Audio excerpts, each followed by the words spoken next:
Hello दोस्तों, मैं हूं अजय कुमार पटेल और सक्सेस पैथोलॉजी क्लास में मैं आपका स्वागत करता हूं। आज हम पढ़ेंगे सीएसएफ यानी सेरेब्रो स्पाइनल फ्लूइड। इसको शॉर्ट में सीएसएफ बोलते हैं। अगर आप ध्यान से देखेंगे तो आपको इसमें समझ में आएगा कि सेरेब्रो है वह एक ब्रेन का पार्ट होता है। स्पाइनल हम सब जानते हैं, स्पाइनल कॉर्ड होती है। तो इससे यह समझ में आ रहा है हमें कि जो सीएसएफ है, सेरेब्रो स्पाइनल फ्लूइड, वह ब्रेन और स्पाइनल कॉर्ड में पाया जाता है। अब हम ये देखेंगे कि इसका फॉर्मेशन कैसे होता है। तो इसका फॉर्मेशन जो है वह जब प्लाज्मा होता है उसी के द्वारा होता है। प्लाज्मा का फिल्ट्रेशन होता है, उससे यह अपना सीएसएफ फ्लूइड बनता है। अब यह देखना है कि यह कहाँ बनता है। तो यह बनता है हमारे ब्रेन में। ब्रेन में अंदर हमारे कोराइड प्लेक्सस होते हैं, यहाँ पर इसका फॉर्मेशन होता है। तो इसका फॉर्मेशन कैसे हो रहा है? जो हमारा प्लाज्मा है उसका फिल्ट्रेशन हो रहा है इसके द्वारा, कोराइड प्लेक्सस के द्वारा। कहाँ पे? ब्रेन में। मतलब सीएसएफ फ्लूइड जो है हाँ ब्रेन में कोराइड प्लेक्सस के द्वारा बनता है। यह ब्लड में कैसे अब्जॉर्प्शन होता है इसका? सेरेब्रल वेन के द्वारा। वेन्स जो होती है सेरेब्रल वेन्स और ड्यूरल साइनसेस के द्वारा। अब हम थोड़ा डिटेल में हम इसको एनाटॉमी फिजियोलॉजी की क्लास में जरूर पढ़ेंगे, लेकिन अभी हम इसको थोड़ा शॉर्ट में पढ़ते हैं। तो जो ब्रेन और हमारा स्पाइनल कॉर्ड है उसमें 3 लेयर, जिसको लेयर्स को बोला जाता है मेनिंजेस, वह पाई जाती हैं। इसमें जो आउटर लेयर होती है उसको बोला जाता है ड्यूरल मैटर, जो मिडिल होती है उसको बोला जाता है आर्कनोइड मैटर, जो इनर होती है उसको बोला जाता है पिया मैटर या पाया मैटर।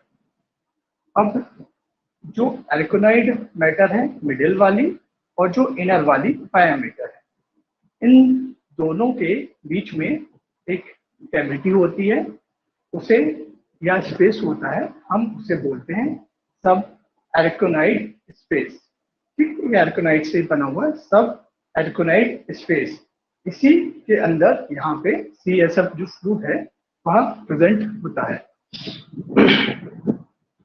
अब हम देखेंगे फंक्शंस क्या होते हैं सीएसएफ के। तो सीएसएफ के फंक्शन होते हैं, यह प्रोटेक्शन करता है ब्रेन और स्पाइनल कॉर्ड को इंजरी से। ठीक है, अब ये फ्लूइड की तरह प्रेजेंट रहता है तो यह ब्रेन और स्पाइनल कॉर्ड को प्रोटेक्शन प्रोवाइड करता है किसी प्रकार की एक्सटर्नल इंजरी से। इसका जो दूसरा फंक्शन होता है वह क्या होता है? ब्रेन और स्पाइनल कॉर्ड से जो सब्सटेंस होते हैं उनका ट्रांसफर कहाँ करेगा? ब्लड में करता है। अब हम देखेंगे इसकी कलेक्शन की साइट्स कौन सी होती है, कहाँ कहाँ से कलेक्शन कर सकते हैं। तो पहली है और जो सबसे इम्पोर्टेंट है वह है अपनी लंबर पंचर। लंबर पंचर पहली हो गई, दूसरी है अपनी सिस्टर्नल पंचर और तीसरी है अपनी लेटरल सर्वाइकल पंचर। अब इन तीन में सबसे जो इम्पोर्टेंट है वह है हमारी लंबर पंचर। या हम सब इसमें देखते आ रहे हैं या सुनते भी आ रहे हैं कि लंबर पंचर से हम सीएसएफ फ्लूइड निकालते हैं। तो इसमें जो लंबर जो रीजन होता है उसमें L1 से L5 तक रहता है हमारा वर्टिब्रा। वर्टिब्रा एक बोन होती है जो हम अपने एनाटॉमी के पोर्शन में डिटेल में पढ़ेंगे सब। तो जो इसकी स्पेशल साइट है वो हम देखते हैं L3 L4 के बीच में या फिर L4 L5 के बीच में हम लंबर पंचर निडल होती है उसके द्वारा हम सीएसएफ फ्लूइड का कलेक्शन करते हैं। इसका जो टोटल वॉल्यूम होता है वह एडल्ट में कितना होता है? 150 ml के लगभग होता है। चिल्ड्रंस जो होते हैं उसमें होता है 10 से 60 ml के बीच में, और जो छोटे बच्चे होते हैं उसमें 4 ml पर केजी पेट के हिसाब से होता है। अगर 1 kg का बच्चा है एग्जाम्पल के लिए तो 4 ml होगा, 2 kg का तो 8 ml होगा, 3 kg का तो 12 ml होगा। इस प्रकार से होता है। तो हम एक बार इसको फिर से रिवाइज कर देते हैं। सेरेब्रो स्पाइनल फ्लूइड या सीएसएफ फ्लूइड, जो कि सेरेब्रो से मतलब है ब्रेन और स्पाइनल से अपना है स्पाइनल कॉर्ड। तो यह जो CSF फ्लूइड है वो हमारे ब्रेन और स्पाइनल कॉर्ड में पाया जाता है। इसका जो फॉर्मेशन है ये बनता कहाँ कहाँ पे बनता है और किससे बनता है, तो यह बनता है हमारे प्लाज्मा से ही। प्लाज्मा का फिल्ट्रेशन होता है, उससे CSF फ्लूइड बनता है। कहाँ पे बनता है, ब्रेन के अंदर बनता है। ब्रेन में भी कहाँ पे, ब्रेन के अंदर क्लोराइड स्ट्रक्चर्स होते हैं, उसके अंदर यह बनता है। बाकी डिटेल हम इसके बारे में अपनी एनाटॉमी फिजियोलॉजी की जब क्लास लेंगे तो उसमें भी हम बताएंगे। इसका एब्जॉर्प्शन ब्लड में कैसे होता है, सेरेब्रल ब्रेन के द्वारा और ड्यूरल साइनसेस के द्वारा।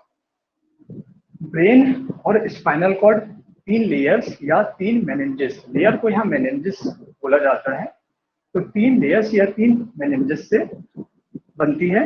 इसमें जो आउटर की होती है उसको आउटर डूरा मीटर है। डूरा मीटर जो मिडल वाली है उसको बोलते हैं एल्कोनाइड मेटल, और जो इनर वाली उसको बोलते हैं पाया मेटल। जो एल्केनॉइड और पाया मैटर है, इसके बीच में, इन दोनों लेयर के बीच में जो स्पेस होता है या जगह होती है उसे बोलते हैं सब एल्कोनाइड स्पेस। अब ये सब एल्कोनाइड स्पेस है, इसी में हमारा CSF फ्लूइड होता है। जब हम निडल से कलेक्शन करेंगे तो हम सब एल्कोनाइड स्पेस में निडल डाल के वहां से हम CSF कलेक्ट करते हैं। अब इसका जो फंक्शन है, फंक्शन इसके हमने देखे 2 हैं। पहला फंक्शन है कि यह प्रोटेक्शन प्रोवाइड करता है इंजरी से ब्रेन और स्पाइनल कॉर्ड को, क्योंकि यह ब्रेन और स्पाइनल कॉर्ड के इर्द गिर्द रहता है, तो यह ब्रेन और स्पाइनल कॉर्ड को प्रोटेक्शन प्रोवाइड करता है। और दूसरा फंक्शन जो है वह क्या करेगा, ब्रेन और स्पाइनल कॉर्ड से जो सब्सटेंसेस हैं वो ब्लड में ट्रांसफर करने का कार्य करता है। कलेक्शन साइट हमने देखी, कलेक्शन साइट है लंबर पंचर, सिस्टर्नल पंचर और लेटरल सर्वाइकल पंचर। इसमें भी जो इम्पोर्टेंट होती है हमारी वह होती है लंबर पंचर। लंबर पंचर में अपनी 5 वर्टिब्रा या बोन्स होती है, उसमें जो L3 L4 के बीच में या तो वहां पे करते हैं या तो L4 L5 के बीच में वहां पे करते हैं। अलग अलग बुक्स में थोड़ा आपको L3 L4 या किसी में L4 L5 मिलेगा। हम वॉल्यूम देखेंगे। वॉल्यूम जो एडल्ट में है वो 150 ml की लगभग होता है। जो चिल्ड्रंस होते हैं, बच्चे, उनमें 10 से 7 ml होता है। और जो छोटे एकदम नवजात बच्चे होते हैं उनमें 4 ml पर kg के हिसाब से होता है। अब हम इसमें आगे पढ़ेंगे कि जो हमारा CSF फ्लूइड है उसका कंपोजिशन क्या होता है, उसमें क्या क्या प्रेजेंट होता है।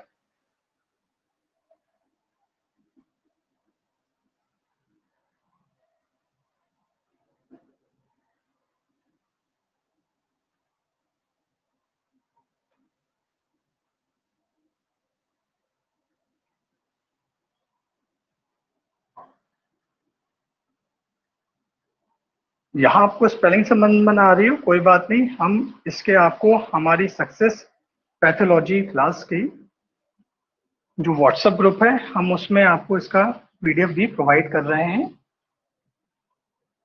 उसमें जितने भी इम्पोर्टेंट पॉइंट्स हैं हम सब कवर करेंगे और आपको उसका PDF भी प्रोवाइड करेंगे। उसके बाद भी आपको कोई डाउट हो तो आप हमसे अलग से पूछ भी सकते हैं।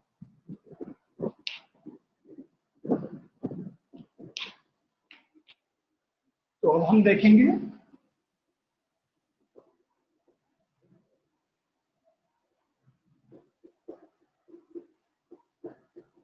कंपोजिशन जो हमारा नॉर्मल CSF है उसका। अब नॉर्मल वाले में बाद में बात हम करेंगे, अब नॉर्मल CSF के बारे में। तो पहले हम देखेंगे कि इसका कलर क्या होता है। तो जो इसका कलर है वह बेसिकली कलरलेस होता है ये, तो इसमें किसी प्रकार का कलर नहीं होता है, मतलब ये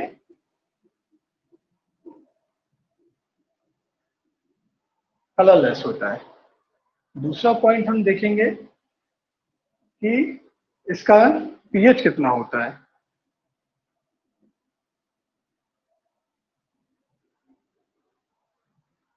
तो इसका जो पीएच है वह है 7.3 से 7.4। तीसरा पॉइंट जो हम देखेंगे वो है इसका अपीयरेंस, ये कैसा दिखता है।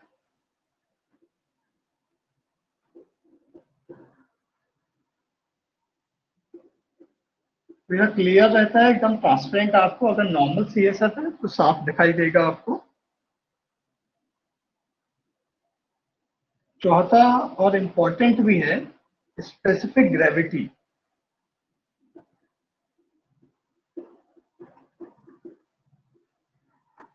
इसकी स्पेसिफिक ग्रेविटी होती है वह 1.008 से 1.003 से 1.008 तक होती है। पांचवा हम देखेंगे इसमें क्लॉट फॉर्मेशन। क्लॉट मतलब थक्का जमना।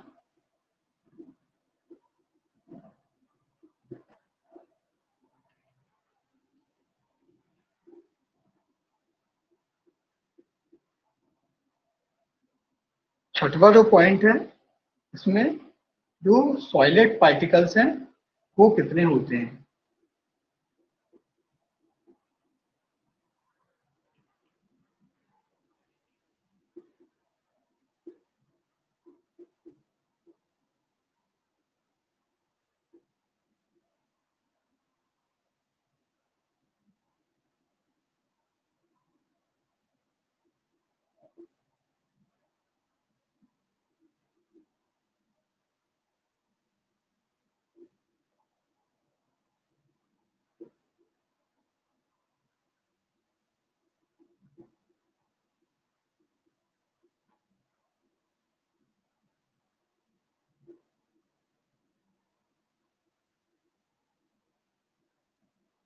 जो सातवां पॉइंट है वह इसमें कौन से सेल्स पाए जाते हैं।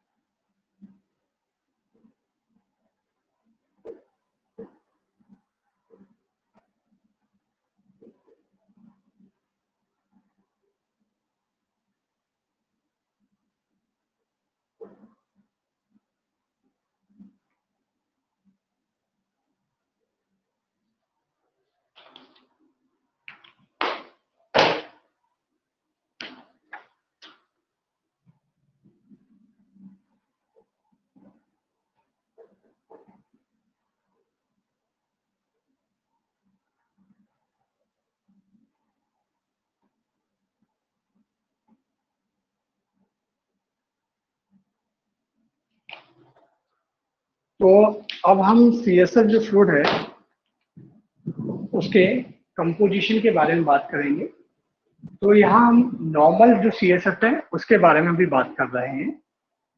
तो जो इसका कलर रहता है वह कलरलेस होता है, मतलब उसमें किसी प्रकार का कलर नहीं होता है, आपको ट्रांसपेरेंट सा दिखता है वह। पीएच की बात करें तो इसका जो पीएच मान होता है वह 7.3 से 7.4 होता है। इसको जो हमें दिखाई देता है, देखने में दिखता है तो एकदम क्लियर दिखता है, हमें इसके बिल्कुल आर पार दिखेगा हमें आराम से। स्पेसिफिक ग्रेविटी इसकी होती है 1.003 से 1.008, 1.003 से 1.008। यहाँ इंपॉर्टेंट क्वेश्चन है इसके लिए। पेपर के पॉइंट ऑफ व्यू से हम देखें तो कंपटीशन एग्जाम के लिए यह इंपॉर्टेंट है कि स्पेसिफिक ग्रेविटी सीएसएफ की कितनी होती है। यहाँ आता है क्लॉट फॉर्मेशन इसमें नहीं होता है क्योंकि इसमें किसी प्रकार का फिब्रिनोजन या किसी प्रकार का एंटीकोगुलेंट नहीं पाया जाता है, इसमें क्लॉट फॉर्मेशन नहीं होता है।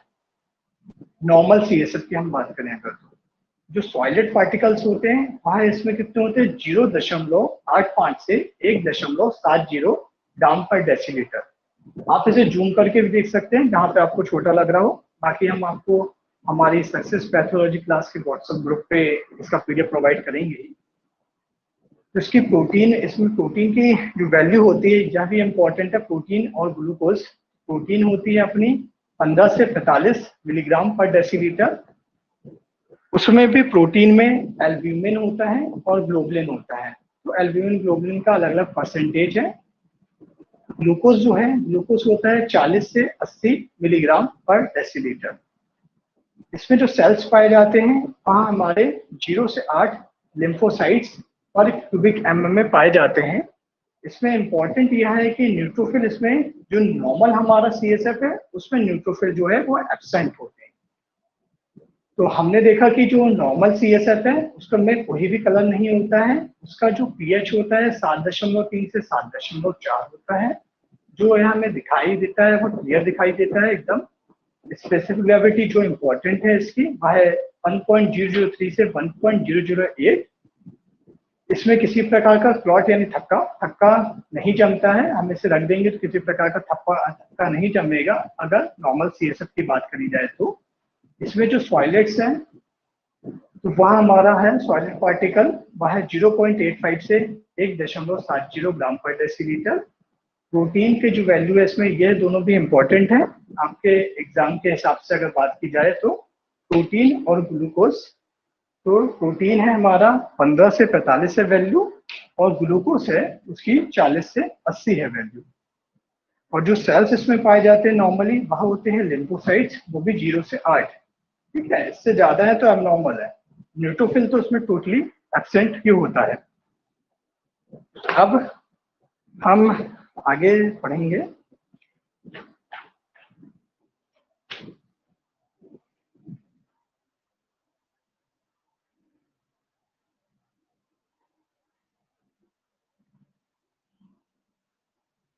इन सबके नोट्स आपको पीडीएफ के फॉर्मेट में प्रोवाइड हो जाएंगे।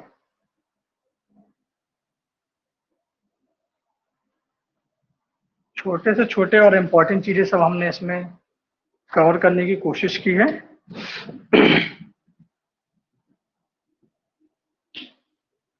तो हम देखते हैं क्लिनिकल सिग्निफिकेंस जो है इसका वह क्या है कि हम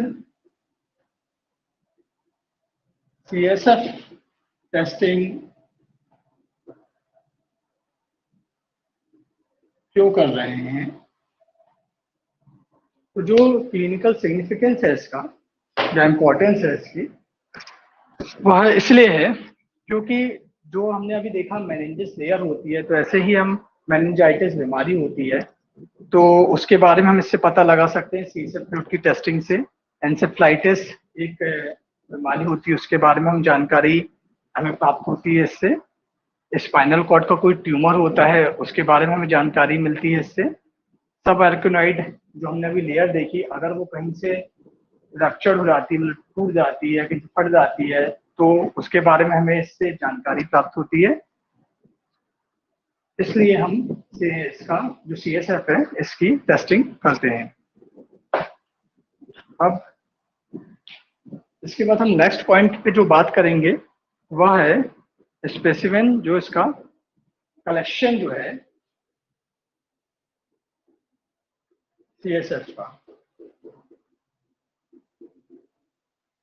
तो देखिए, कलेक्शन करना एक थोड़ा सा टफ प्रोसीजर है इसके लिए और इसको केवल ट्रेन फिजिशियन या डॉक्टर्स के द्वारा ही किया जाता है।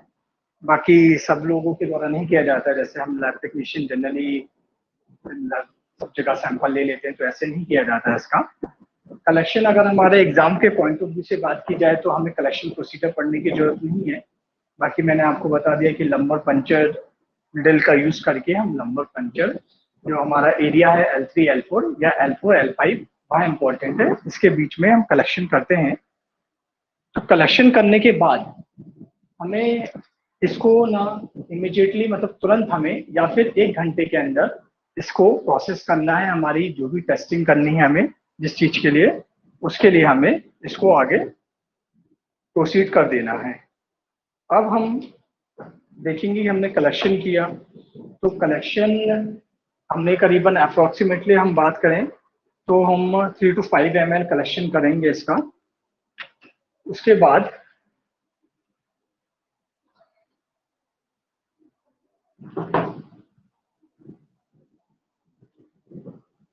हम इसे 2 टेस्ट ट्यूब में लेंगे।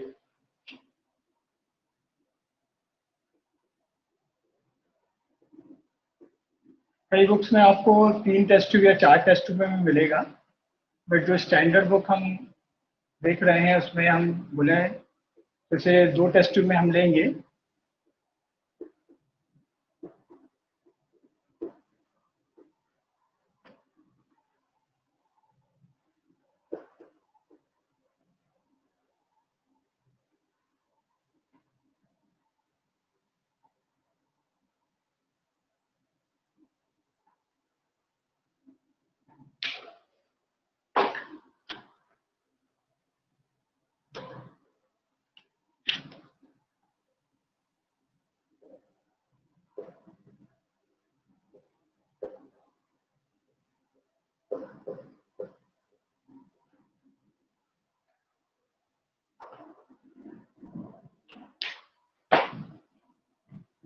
तो जो हमारी पहली टेस्ट ट्यूब है उसमें हम 0.5 ml से लेके 1 से या 2 ml तक हम इसमें कलेक्शन ले लेंगे। ये जो पहली टेस्ट ट्यूब रहेगी हमारी वो स्टेराइल होनी चाहिए।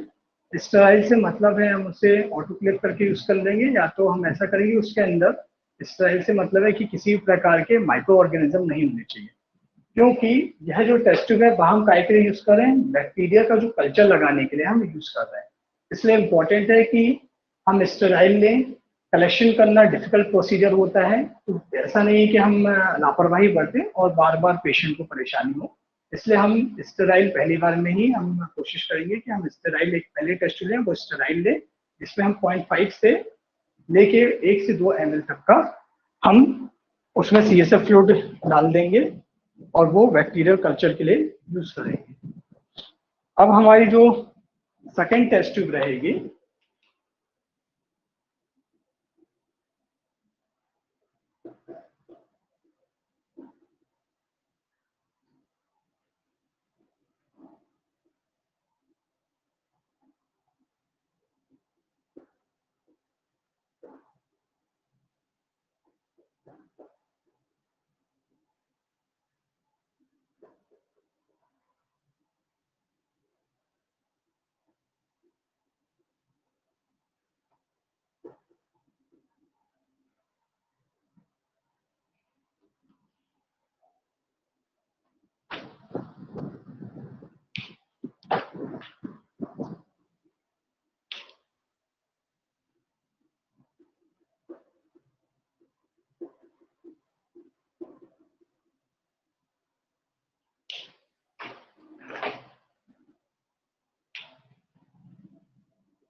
अब हमने CSF फ्लूइड कलेक्ट कर लिया, उसके बाद हमें उसको तुरंत प्रोसीड करना है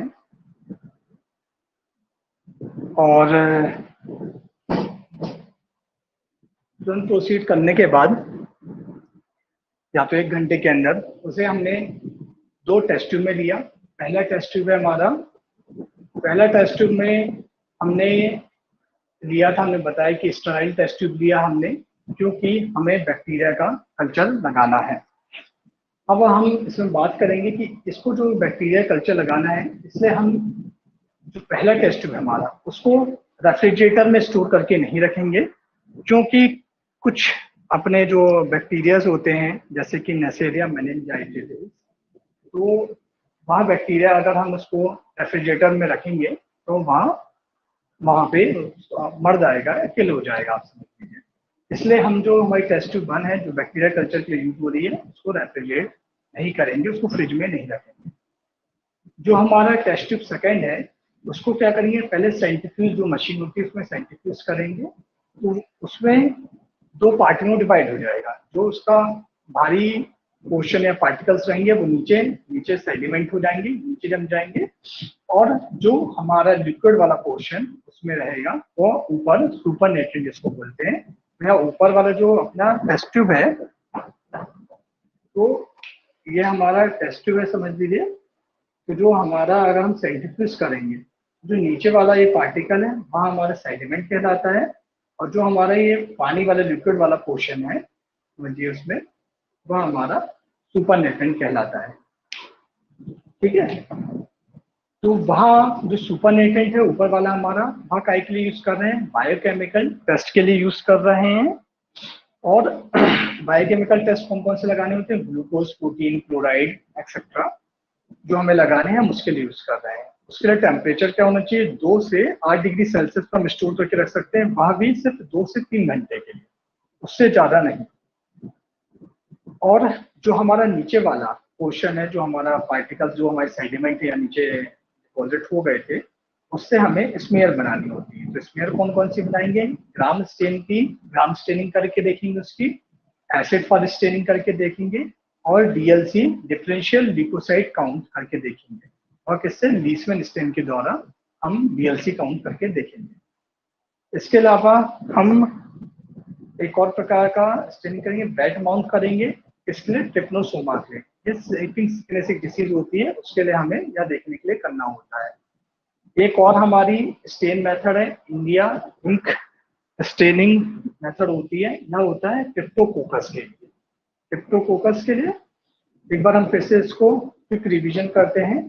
हमने CSF फ्लूइड कलेक्ट किया, CSF फ्लूइड कलेक्ट करने के बाद उसे या तो तुरंत हमें एग्जामिन करना है, या तो हम उसे 1 घंटे के अंदर हमें एग्जामिन कर लेना है। तो हमने उसे 2 टेस्ट ट्यूब में लिया। पहला जो टेस्ट ट्यूब है वह हमारा स्टेराइल टेस्ट ट्यूब होना चाहिए, क्योंकि वह हम बैक्टीरिया कल्चर के लिए यूज कर रहे हैं। यहाँ इसमें हम 0.5 से लेके 1 से 2 ml तक बस हमारा कलेक्टेड जो CSF फ्लूइड है वह डालेंगे। इसको रेफ्रिजरेटर में या फ्रिज में नहीं स्टोर करके रखना है, क्योंकि जो हमारे कुछ बैक्टीरिया हैं, खासतौर पे नेसेरिया मेनिनजाइटिस, वह बैक्टीरिया हम अगर इसको रेफ्रिजरेटर में रखेंगे तो वह मर जाएगा।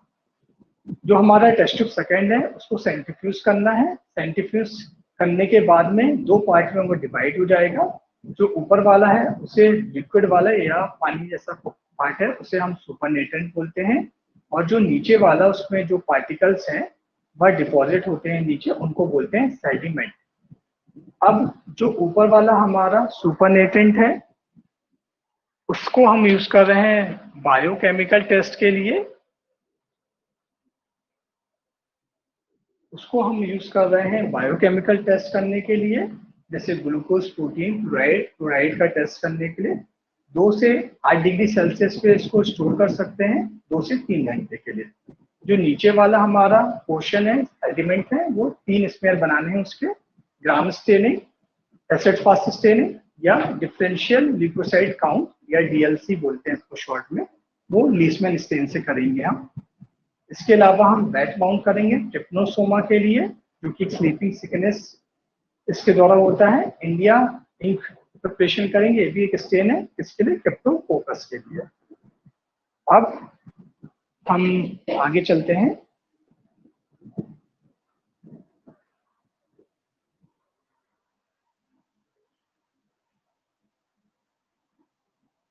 स्पेलिंग्स पे आप मत जाइए, आपको कहीं